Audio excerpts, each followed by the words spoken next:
চলতি এপ্রিল মাসেই দেশে ফিরছেন খালেদা জিয়া, সঙ্গে ফিরছেন তার দুই পুত্রবধূ। তবে তারেক রহমান ফিরছেন কবে, এই বিষয়টি আপনাদেরকে শোনাচ্ছি। বিএনপির চেয়ারপারসন ও সাবেক প্রধানমন্ত্রী বেগম খালেদা জিয়া চলতি মাসের শেষ সপ্তাহে লন্ডন থেকে দেশে ফিরছেন। বিএনপির একাধিক সূত্র জানিয়েছে তার শারীরিক অবস্থা আগের চেয়ে কিছুটা উন্নত হয়েছে। তার সঙ্গে ফিরছেন দুই পুত্রবধূ জুবাইদা রহমান এবং সৈয়দা সামিলা রহমান। তবে সাধারণ জনগণের মাঝে প্রশ্ন উঠেছে, বিএনপির ভারপ্রাপ্ত চেয়ারম্যান তারেক রহমান কবে দেশে ফিরবেন। একটি সূত্র জানিয়েছে খালেদা জিয়াকে দেশে ফেরাতে কাতারের একটি বিশেষ এয়ার অ্যাম্বুলেন্স ব্যবহারের প্রস্তুতি চলছে। আগামী বুধবারের মধ্যে তার ফেরা নির্ধারিত রয়েছে।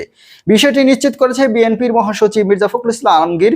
গত সপ্তাহে অন্তর্বর্তী সরকারের পররাষ্ট্র উপদেষ্টা তৌহিদ হোসেনকে একটি চিঠি পাঠিয়েছেন। ওই চিঠিতে উল্লেখ করা হয়েছে, খালেদা জিয়া উন্নত চিকিৎসার জন্য বর্তমানে লন্ডনে অবস্থান করেন। তার শারীরিক অবস্থা স্থিতিশীল হলেও পুরোপুরি আশঙ্কামুক্ত নন। চিকিৎসকদের পরামর্শ অনুযায়ী বিশেষ এয়ার অ্যাম্বুলেন্সের ব্যবস্থার কথা জানানো হয়েছে। এদিকে তারেক রহমানের দেশে ফেরার বিষয়ে মির্জা ফখরুল ইসলাম আলমগীর জানান, এখনো তার বিরুদ্ধে থাকা মামলাগুলো নিষ্পত্তি হয়নি।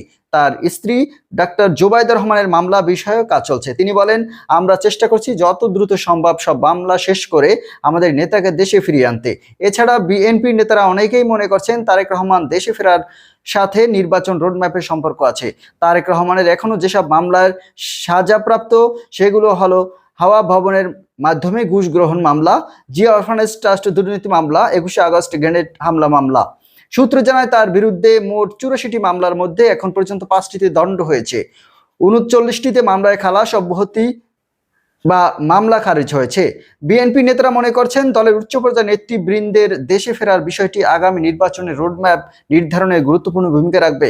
মির্জা ফখরুল ইসলাম দলের নেতাকর্মীদের ধৈর্য ধরার আহ্বান জানিয়ে এবং বলেছেন, প্রয়োজনীয় সকল সংস্কার সম্পন্ন করে একটি নির্দিষ্ট সময়ে সুষ্ঠু নির্বাচন চায় বিএনপি।